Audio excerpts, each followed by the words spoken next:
दौरे के दौरान तेजस्वी के रुपए बांटने पर बोले उद्योग मंत्री शहनवाज हुसैन, कहा नेताओं को करना चाहिए मर्यादा का पालन। वैशाली में भी अपनी मांगों को लेकर हड़ताल पर गए सफाई कर्मी, वेतन में कटौती के कारण छोड़ा काम। बिहार में अपराधियों का बोलबाला, हाजीपुर में और बेगूसराय में दिन दहाड़े शख्स को मारी गोली, पुलिस मौत। जमशेदपुर में सीपी सिंह के खिलाफ कांग्रेस ने किया प्रदर्शन, सीपी से सार्वजनिक माफी मांगने की मांग। और आज देश भर में धूमधाम से मनाई जा रही गणेश चतुर्थी, कोरोना काल के बाद पहली बार पंडाल बनाकर की जा रही बप्पा की भव्य।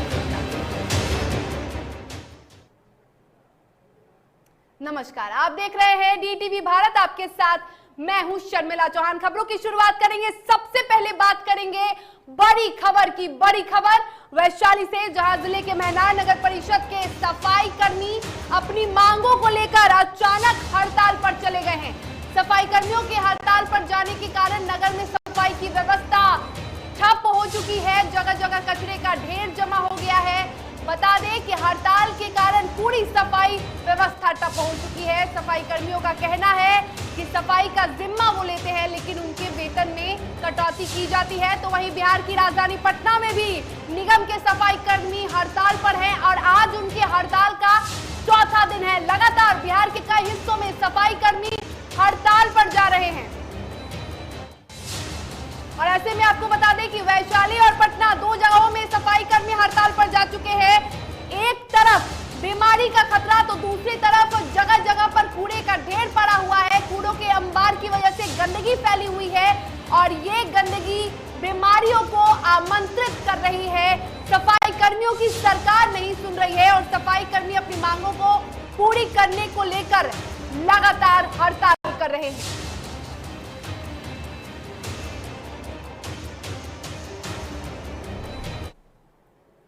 चलिए पटना से सबसे पहले अपने सहयोगी निर्भय से बात कर लेते हैं। निर्भय, आज सफाई कर्मियों का चौथा दिन है, लगातार चौथे दिन हड़ताल पर है और सरकार उनकी नहीं सुन रही है।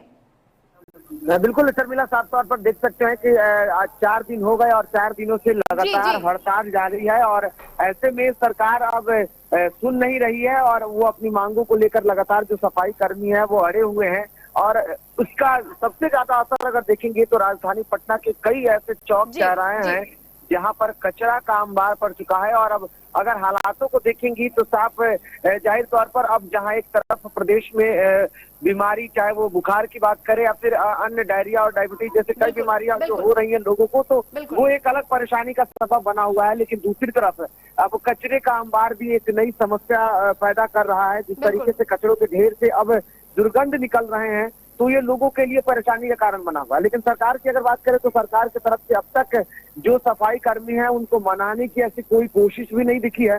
हालांकि अगर देखें तो पिछले दिनों खुद जो डिप्टी सीएम है उन्होंने कहा है कि 1 से 2 दिनों में इस पूरे हालातों पर नियंत्रण कर लिया जाएगा, जो स्थितियां हैं उससे सामंजस्य बैठा लिया जाएगा। लेकिन अब भी अगर स्थितियां देखें तो निर्भय, आखिर कब सामंजस्य बिठाया जाएगा? निर्भय, ये पहली बार नहीं है जब सफाई कर्मी हड़ताल पर चले जाते हैं। कोरोना काल के दौरान भी कई बार सफाई कर्मी अपनी मांगों को लेकर, अपनी वेतन को लेकर, उनका हक है, उनका अधिकार है, लगातार दिन रात सफाई कर्मी जो है कोरोना वॉरियर बने रहे। लगातार उस विपदा की घड़ी में भी उन्होंने सफाई किया और ऐसे में सफाई कर्मियों की नहीं सुनी जाती है। कब सामंजस्य बिठाएगी सरकार? देखिए शर्मिला, मांगे हैं और सरकार और जो मांग की अगर बात की जाए सफाई कर्मियों की तो लगातार इससे पहले भी उन्होंने कई बार हड़ताल किए हैं और अपनी मांगों को रखा है। कुछ मांगे मांगी भी गई है और कुछ मांगों को शायद पूरा करने में सरकार असमर्थ है, इसलिए वो लगातार इस तरीके की समस्याओं से झेल रही है और जो कर्मचारी है वो अपनी मांगों से पीछे हटते हुए नहीं दिख रहे हैं। पिछले बार देखा गया था जब दैनिक सफाई कर्मी जो थे जिन्होंने अपनी मांगों को रखा था और अपने मांगों को लेकर के उन्होंने साफ तौर पर कहा था कि उन्हें अस्थायी किया जाए। हालांकि सरकार ने उस वक्त भी उनको मनाने की कोशिश की थी। उनके अब कार्यकाल जो है वो लगभग 10 सालों के हो गए हैं, लेकिन अब 10 साल हो जाने के बावजूद उनकी डिमांड एक बार फिर से सामने आई है सरकार के सामने और वो कहते हैं कि अब उनके जो कार्यकाल है उसको अस्थायी किया जाए। अस्थायी करने के बाद वो लगातार करता रहे। तो 12 मांगे और इसमें कई ऐसी मांगे हैं। साथ ही साथ उनकी एक मांग ये भी है कि उनके जो वेतन हो वो कम से कम 18,000 रुपए इसे लेकर के 21,000 रुपए किया जी, जाए। जी, जी। अब सरकार के पास अपनी स्थितियों को समझते हुए सुविधाएं देने की अगर बात की जाए तो बिल्कुल सरकार तो ये बार बार दावा करती आई है कि हम सारी सुविधाएं उनको मुहैया तो करा रहे सरकार हैं, से लेकिन उनकी कई लगातार अपने मांगे और वेतन को बढ़ाने की मांग कर रहे हैं सफाई कर्मी, बिल्कुल, और अपनी कई मांगों को लेकर वो लगातार हड़ताल पर है और उनका हड़ताल तब तक जारी रहेगा जब तक उनकी मांगों को सरकार नहीं सुन लेती है, जब तक उनकी मांगों पर संज्ञान नहीं लिया जाता है सरकार द्वारा। तो फिलहाल आपको पटना की स्थितियों को बता रहे थे कि राजधानी पटना में भी लगातार हड़ताल चौथे दिन जारी है सफाई कर्मियों का। और वैशाली की बात कर रहे हैं, वैशाली में भी आज से सफाई कर्मियों ने हड़ताल शुरू कर दिया है। और चलिए वैशाली से अपने सहयोगी अनिल से जुड़ते हैं, अनिल से बातचीत करते हैं। अनिल, वहां की क्या स्थिति है? आज अपनी मांगों को लेकर सफाई कर्मी हड़ताल पर चले गए। जी देखिए, बिल्कुल आज से सफाई कर्मी हड़ताल पर चले गए हैं और कारण हालात ऐसी हो चुका है कि शहर में जगह जगह कचरे का आमार लग चुका है। जी जी। और ये बार बार देखा जा रहा है कि लगातार जो अपनी मांगों को लेकर सफाई कर्मी अक्सर हड़ताल पे चले जाते हैं, लेकिन यहाँ के अधिकारी हो या बिहार सरकार के जो संबंधित अधिकारी हो, इस पर सफाई कर्मी एक कोरोना काल में वो अपना वॉलंटियर के तौर पे काम किए, हर कचरे को साफ करना और नगर को सफाई करने का जिम्मा उनके सिरे रहता है। लेकिन अपनी मांगों को लेकर जब सफाई कर्मी जाते हैं तो उनके जो मांग पर ध्यान नहीं दिया जाता है और बार बार उनको टाल मटोल कर जाता है, जिसका कारण है कि क्या मांगे हैं अनिल, सफाई कर्मियों की क्या मांगे हैं? देखिए, इनका मांग है कि इन लोग को जो भत्ता मिल रहा है, इनका जो डे मिल रहा है, ये 5,000 से भी कम है। तो 5,000 से कम है, जाहिर सी बात है कि लोग का मांग है कि या तो हम लोग को अस्थायी किया जाए, सरकारी के तौर पर रखा जाए, या फिर कम से कम हम लोग को 18,000 रुपये महीने का जो महीना होता है वो दिया जाए। इसके बावजूद ये बताया जा रहा है कि पीएफ के तौर पे हर महीने इनके महीने से पैसा काटा जा रहा है, लेकिन पीएफ का जो पैसा जमा हो चुका है 5 साल से, इन लोग का पीएफ का पैसा के बारे में कोई सही जानकारी नहीं दिया जा रहा है। जी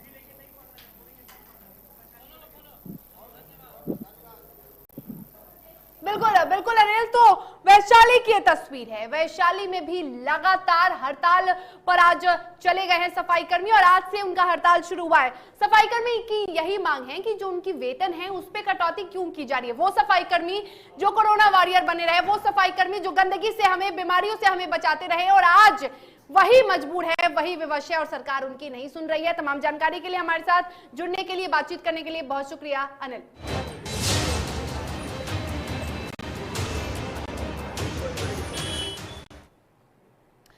और बिहार में किसानों को मजबूत करने और उनकी आय को दोगुना करने के लिए बिहार सरकार लगातार कोशिश कर रही है, जिसको लेकर बिहार सरकार के कृषि मंत्री अमरेंद्र प्रताप सिंह ने पत्रकारों से बातचीत की।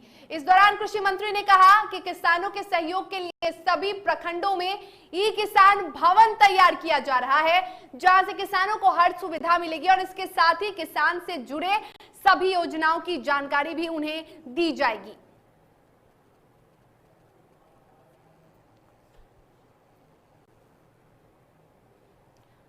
भवन बन के तैयार हो गए।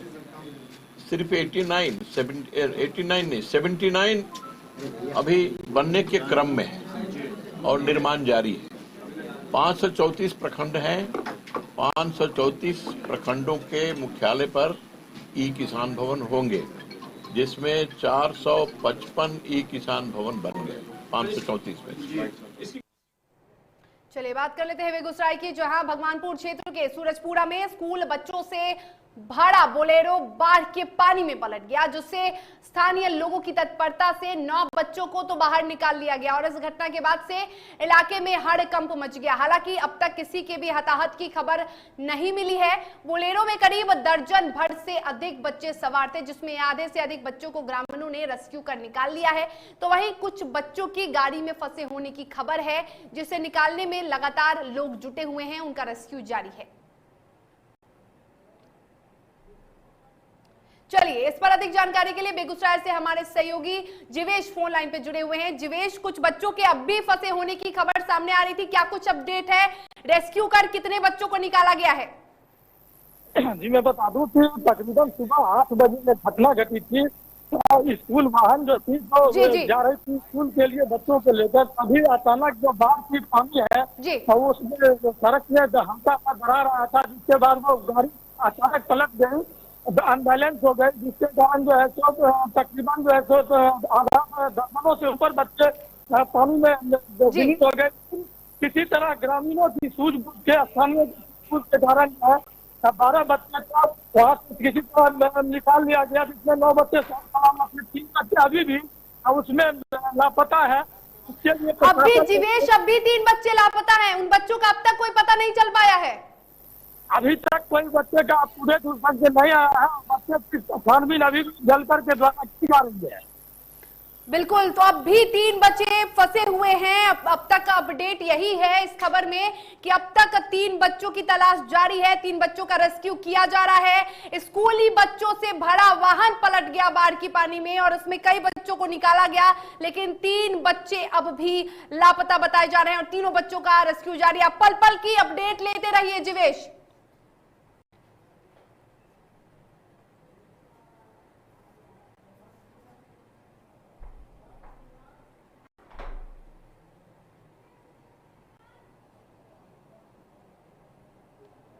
जी जी जीवेश, आशंका लगातार तो बच्चे को उपलब्ध कर लिया जाएगा। बिल्कुल, तमाम जानकारी के लिए आपका बहुत शुक्रिया। पल पल की अपडेट आप लेते रहिए जीवेश। आपको बता दें कि ग्रामीण अब भी रेस्क्यू कर रहे हैं। 3 बच्चों की तलाश की जा रही है। उन्हें निकालने की पूरी कोशिश की जा रही है।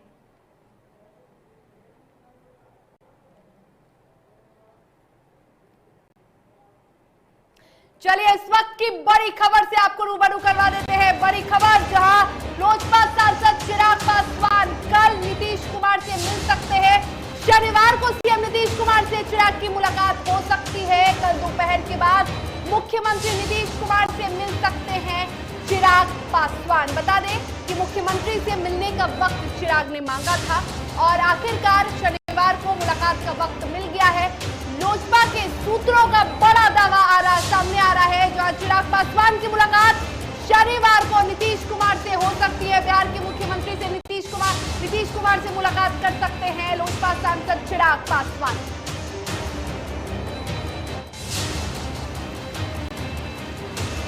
चलिए इस पर अधिक जानकारी के लिए हमारे साथ लाइव चैट पे हमारे साथ जुड़े हुए हैं हमारे सहयोगी अभिषेक। चिराग पासवान आखिरकार शनिवार को मुलाकात कर सकते हैं मुख्यमंत्री नीतीश कुमार से। को दोपहर बाद यानी कल दोपहर बाद चिराग पासवान की मुख्यमंत्री नीतीश कुमार से मुलाकात कर सकते हैं। उनकी मुलाकात मुख्यमंत्री नीतीश कुमार से हो सकती है।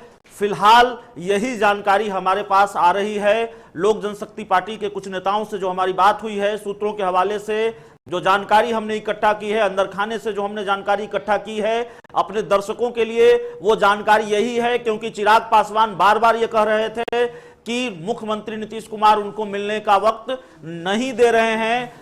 आप जानती हैं 12 तारीख को, हमारे दर्शक भी जानते हैं, लगातार हम खबरें दिखा रहे हैं, 12 सितंबर को लोक जनशक्ति पार्टी के जो संस्थापक रहे हैं रामविलास पासवान, उनकी वर्सी है। पटना में श्री कृष्णापुरी में चिराग पासवान का जो घर है, वहीं पर यह वर्सी आयोजित होनी है। इसके लिए चिराग पासवान ने बिहार के राज्यपाल को, बिहार के पूर्व सीएम जीतन राम मांझी को, तेजस्वी यादव को, नेता प्रतिपक्ष तेजस्वी यादव को, मंत्री मुकेश सहनी को और कई बड़े नेताओं को, दोनों डिप्टी सीएम को खुद ही जाकर न्योता दिया है। दिल्ली में कल तस्वीर सामने आई, लालू प्रसाद यादव को उन्होंने न्योता दिया है, जाकर लालू यादव से मिले हैं, पैर छूकर उनका आशीर्वाद लिया। और सबसे अहम कि उन्होंने पशुपति कुमार पारस, अपने चाचा पशुपति कुमार पारस से मुलाकात की, उनका आशीर्वाद लिया, उनको आमंत्रित किया। तो वो लगातार ये कह रहे थे कि देखिए हम तो मुख्यमंत्री नीतीश कुमार से भी मिलना चाहते हैं, राजनीति अलग जगह अलग है। जब भी मैं मिलूंगा मुख्यमंत्री नीतीश कुमार के पैर छूकर प्रणाम करूंगा, ये हमारा आशीर्वाद है, उनका आशीर्वाद लूंगा, ये हमारे संस्कार है, माफ कीजिएगा। लेकिन उनकी नीतियों से हमारा विरोध है और ये कार्यक्रम राजनीति से अलग है। मैं मिलना चाहता हूं लेकिन मुझे मुख्यमंत्री से मिलने का टाइम नहीं मिलता। जब मेरी बारी आती है, जब मैं मुख्यमंत्री से मिलना चाहता हूं तो आसान नहीं हो पाता मुख्यमंत्री से मिलना। हमने समय मांगा है। थोड़ी देर पहले हमारी लोजपा सूत्रों से बात हुई है, उनका यह कहना है कि मिल गया है समय। जो उन्होंने कहा है, जो संकेत उनकी तरफ से आए हैं कि सीएम कार्यालय से मिलने का वक्त मिल गया है। चिराग पासवान अभी दिल्ली में हैं, बीजेपी के बड़े नेताओं से उनकी मुलाकात हुई है और भी कई मुलाकातें उनकी आज दिल्ली में होनी है। इसलिए कल सुबह की फ्लाइट से चिराग पासवान पटना लौट रहे हैं और कल दोपहर बाद बिहार के मुख्यमंत्री नीतीश कुमार से उनकी मुलाकात हो सकती है। और सिर्फ बिहार के मुख्यमंत्री नीतीश कुमार से मुलाकात नहीं हो सकती है, आज जो जानकारी आई है उसके मुताबिक कल वो और भी कई बड़े नेताओं से बिहार में मुलाकात कर सकते हैं। ये जानकारी भी निकलकर सामने आ रही है। सामने आ रही है कि अभिषेक, ये खबरें भी सामने आ रही कि केंद्रीय मंत्री आरसीपी सिंह से भी मुलाकात कर सकते हैं चिराग पासवान। बिल्कुल, केंद्रीय मंत्री आरसीपी सिंह से भी चिराग पासवान की मुलाकात हो सकती है। और दरअसल यही दिलचस्प तस्वीरें देखने को मिलेगी। चिराग पासवान अगर मुख्यमंत्री से मिलते हैं, मुख्यमंत्री उनका आमंत्रण स्वीकार करते हैं, आते हैं नहीं आते हैं वार्षिक कार्यक्रम में, आरसीपी सिंह आते हैं नहीं आते हैं, क्योंकि जेडीयू के नेताओं से चिराग पासवान की तलखी जग जाहिर है। हालांकि यह तय हो गया है कि उनके चाचा पशुपति कुमार पारस ने चिराग पासवान का आमंत्रण स्वीकार कर लिया है और वो इस वार्षिक कार्यक्रम में शामिल होंगे। कल शाम की फ्लाइट से, यानी कल सुबह की फ्लाइट से चिराग पासवान पटना आ रहे हैं, कल शाम की फ्लाइट से उनके चाचा पशुपति कुमार पटना आ रहे हैं 2 दिवसीय दौरे पर। बिल्कुल, तो चिराग पासवान की कल मुलाकात हो सकती है मुख्यमंत्री नीतीश कुमार से और तमाम लोगों से, जिससे चिराग की खबरें सामने आ रही थी। पिता की बरसी है और ऐसे में चिराग पासवान ये नहीं चाहते हैं कि किसी भी तरह का मनभेद हो, मतभेद रहे। और राजनीति से परे अगर हट के बात करें तो चिराग हमेशा से यही चाहते थे कि पिता के साथ जिनकी भी अच्छी मित्रता रही वो तमाम लोग बरसी में मौजूद रहे। और ऐसे में चिराग पासवान प्रधानमंत्री से लेकर मुख्यमंत्री तक से मिलने की पूरी कोशिश कर रहे हैं और उन्हें आमंत्रित कर रहे हैं। फिलहाल तमाम जानकारी के लिए आपका बहुत शुक्रिया, हमसे बातचीत करने के लिए बहुत शुक्रिया अभिषेक। चलिए, खबरों में वक्त हो चला है एक छोटे से ब्रेक का। ब्रेक के बाद खबरों के साथ जल्द हाजिर होंगे।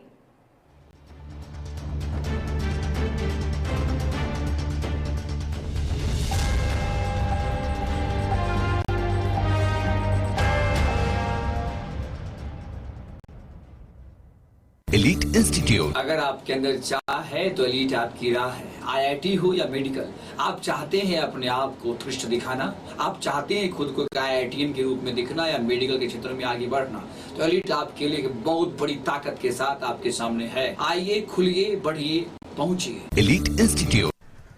दादी, इतने सारे पापड़ बन गए, क्या करे? कच्चा पापड़, पक्का पापड़, एक्स्ट्रा पापड़, इंस्टा पापड़, टक्कर दादी के छत का पापड़ विद ऑनलाइन प्रेजेंस बन गया धाकड़। फोन पे करके ऑर्डर ही ऑर्डर, सब वाह हो गए इसको खाकर। कच्चा पापड़, पक्का पापड़, चंडीगढ़ टू चेन्नई बढ़िया सापड़। कच्चा पापड़, पक्का पापड़, एक्स्ट्रा पापड़, इंस्टा पापड़। बिजनेस बढ़ाओ इंडिया के फास्टेस्ट 4G के साथ। स्पीड से बढ़ो विद वी गिगानेट। घर चाहिए, मकान चाहिए कि चाहिए दुकान, या फिर चाहिए जमीन जायदाद, वो भी बिना ब्रोकर, बिना कमीशन के, 100% लीगल। अधिक जानकारी के लिए देखिए हमारा खास कार्यक्रम बिल्डिंग बाजार।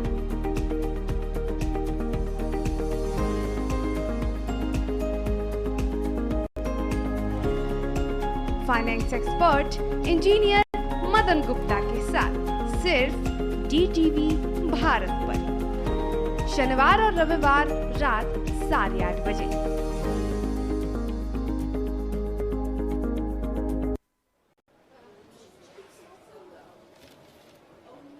और ये रहा आपका बर्थडे गिफ्ट। पापा,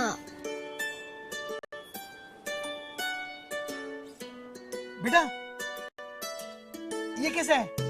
ये दुनिया क्यों न समझे, मेरी दुनिया बदल गई।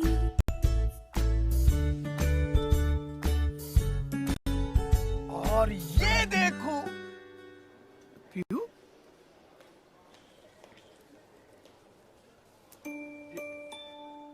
पीयू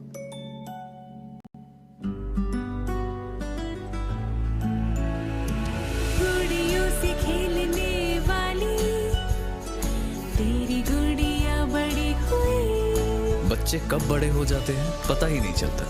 थोड़ा बड़प्पन दिखाइए। रहो सेफ सैनिटरी पैड से खुद को स्वस्थ और सुरक्षित रखने में इनका साथ निभाइए। सर छुट्टी चाहिए थी। क्यों? गांव के सारे घर कच्चे थे, बाढ़ में ढह गए, मेरा भी। Good morning sir.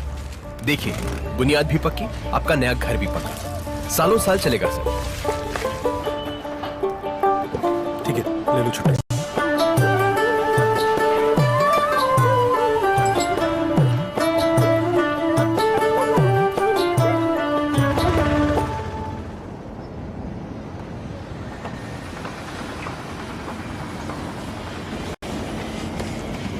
लो, हो गया घर पक्का। छुट्टी कैंसिल।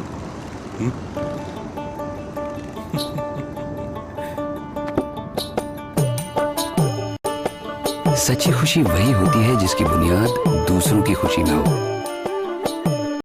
कोणार्क, खुशियों की बुनियाद।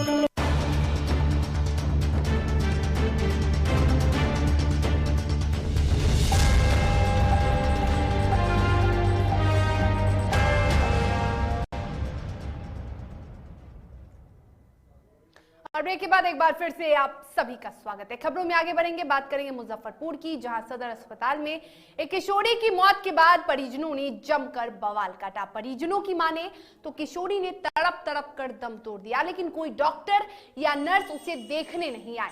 परिजन पूरी रात डॉक्टर को खोजने के लिए अस्पताल में भाग दौड़ करते रहे और अहले सुबह किशोरी की मौत हो गई। घटना से आक्रोशित लोगों ने, परिजनों ने जमकर हंगामा किया। सूचना पर पहुंची पुलिस ने लोगों को किसी भी तरह समझा बुझाकर शांत करवाया। जानकारी मिली कि एक हॉस्पिटल में जो है एक 15 वर्ष की बच्चा है जो कि उसकी मृत्यु हो गई है। परिजन क्या बता रहे हैं? परिजन बता रहे हैं उसका तबीयत खराब था और जो है वो कल लाए हुए थे 3 बजे भोर में जो है उसकी इलाज वगैरह लापरवाही की बात बता रही है, लेकिन उसमें जो है वरीय पदाधिकारी को हम सूचित कर रहे हैं। और मोतिहारी के मधुबन थाना क्षेत्र में कार से टक्कर लगने से एक वृद्ध की मौत हो गई। बताया जा रहा है कि कार सवार व्यक्ति हर रोज जितौड़ा हाई स्कूल के मैदान में ड्राइविंग सीखने जा रहा था और उसी वक्त NH 104 के पास एक वृद्ध को उसने टक्कर मार दी, जिससे उसकी मौके पर ही मौत हो गई। काम किया गया है, आप लोग का क्या मांग है? इसका मुआवजा चाहिए। हाँ हाँ। मुआवजा 10 लाख रुपया दीजिए, उसके बाद में कुछ होगा, नहीं तो मरीज ये लाश रोडे पर रहेगा। रोडे पर रहेगा। एक्सीडेंट से मरा है, रोड पर रहेगा। तो इस पर प्रशासन क्या बोल रही है? प्रशासन बोल रहा है कि पोस्टमार्टम में भेजिए, लेकिन पोस्टमार्टम में चल जाने के बाद, केस होने के बाद कुछ नहीं मिल पाता है। वैशाली के धनुषी गांव में बाइक सवार अपराधियों ने एक युवक की गोली मारकर हत्या कर दी। मृतक की शिनाख्त स्थानीय निवासी अमन कुमार के रूप में हुई है। मृतक के भाई ने बताया कि अमन घर वापस लौट रहा था और उसी वक्त अचानक बाइक सवार अपराधियों ने उसकी हत्या कर दी।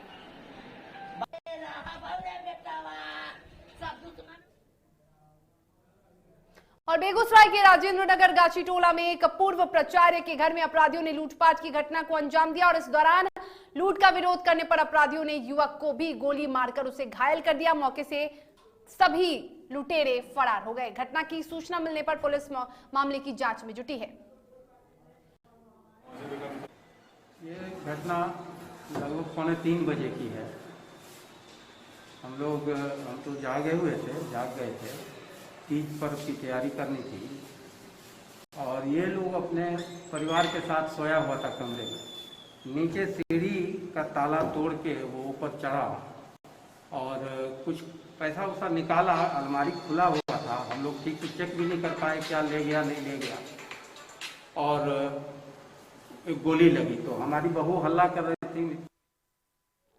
झारखंड विधानसभा के मॉनसून सत्र में बीजेपी विधायक सीपी ठाकुर के द्वारा दी गई जो आपत्तिजनक बयान थी स्वास्थ्य मंत्री के खिलाफ, वो मामला तूल पकड़ता जा रहा है और इसको लेकर जमशेदपुर में कांग्रेस पार्टी द्वारा आज 1 दिवसीय धरना प्रदर्शन किया गया और साथ ही बन्ना गुप्ता पर दिए गए बयान को लेकर सीपी सिंह से सार्वजनिक रूप से माफी मांगने की मांग की गई। बता दें कि बीजेपी विधायक द्वारा बीते दिनों स्वास्थ्य मंत्री बन्ना गुप्ता को ऑटो एजेंट कहा गया था, जिस पर स्वास्थ्य मंत्री के समर्थकों ने आपत्ति जताई थी।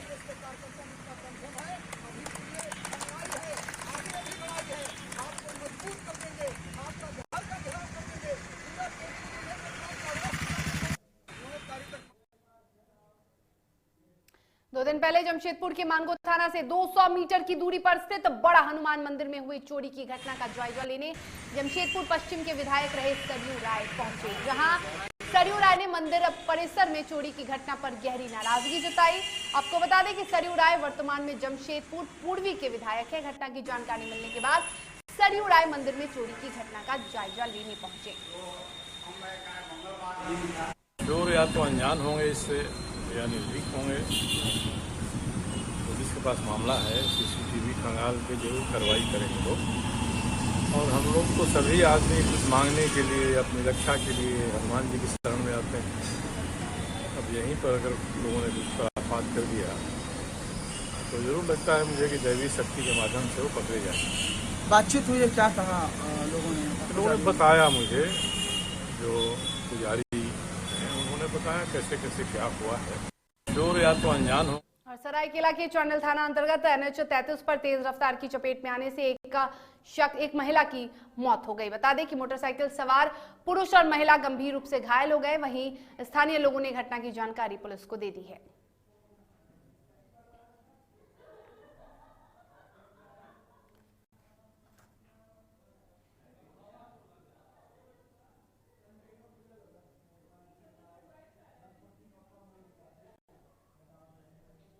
और आज धूमधाम से गणपति बप्पा को बुलाया जा रहा है, क्योंकि आज गणपति बप्पा का आगमन होने वाला है। आज गणेश चतुर्थी है और इसी के साथ देश के अन्य हिस्सों में के साथ ही बिहार में भी कोरोना संक्रमण के खतरे थोड़े कम होने के बाद गणेश चतुर्थी का उत्सव मनाया जा रहा है, जिसको लेकर महाराष्ट्र से भी श्रद्धालु राजधानी पटना पहुंचे। वहीं गणेश चतुर्थी को लेकर राजधानी में कोरोना काल के बाद पहली बार पंडाल बनाकर बप्पा की भव्य पूजा की जा रही है।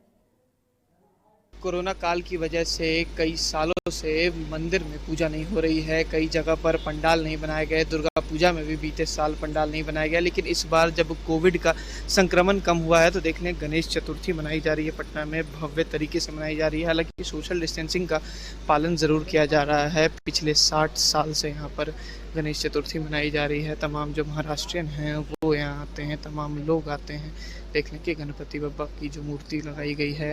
अमूमन हर साल बड़ी होती है, लेकिन इस बार कोरोना काल की वजह से, हालांकि 2 साल से जो कोरोना काल है उसमें कहीं ना कहीं काफ़ी ज़्यादा दिक्कतें हैं, जो लोग हैं वो कम आ पा रहे हैं। लेकिन इस बार आप देख लें कि जो तमाम लोग हैं वो यहाँ पहुँचे हैं, क्योंकि अब जो मंदिर है खोल दिया गया है लोगों के लिए कि लोग जा सकते हैं। हालांकि सोशल डिस्टेंसिंग का पालन ज़रूर करना है, उसके तहत ही यहाँ पे कोई आ सकते हैं और दर्शन कर सकते हैं गणपति बप्पा का। देखिए बहुत सारे लोग भी, श्रद्धालु भी आए हुए हैं, उनसे भी बात करते हैं कि कहाँ से आए। सर कहाँ से आए हैं सर? हम महाराष्ट्र से आए, पूना से। कोरोना काल में सर हमेशा बंद रहा है अमूमन तौर पर, मंदिर आज खुला है, कैसा लग रहा है? बहुत बढ़िया लग रहा है, बहुत दिनों बाद दर्शन हो रहे हैं बप्पा के। और हम जो अभी 1 ही महीना पहले आए हैं, हम अभी भी बता रहे थे किसी को कि जो 1 महीना पहले आने के बाद मतलब जो हम घर की गणेश पूजा मिस कर रहे थे, यहाँ के कारण, बप्पा के पूजा के कारण हम कहीं मिस नहीं कर रहे और अच्छा लग रहा है। उम्मीद ज़रूर है लोगों में, कह सकते हैं कि हर्ष और उल्लास है कि अब सब ठीक हो सकता है, सब कुछ सामान्य हो सकता है। 2 साल में कई लोगों की जानें चली गई कोरोना में। कोरोना का जो काल चला वो काफ़ी ज़्यादा भयावह रहा, लेकिन अब जब गणपति बप्पा का ये स्वरूप आप देख रहे हैं गणेश चतुर्थी में, तो काफ़ी ज़्यादा हर्ष और उल्लास के साथ लोग मना रहे हैं। हालांकि सोशल डिस्टेंसिंग की भी बाखूबी पालन भी किया जा रहा है। कैमरा पर्सन अमित के साथ मैं उत्कर्ष, DTV भारत, पटना। और इसी के साथ बुलेटिन के सफर में फिलहाल इतना ही। मुझे दीजिए इजाजत और आप स्वस्थ रहिए, सुरक्षित रहिए और देखते रहिए DTV भारत। नमस्कार।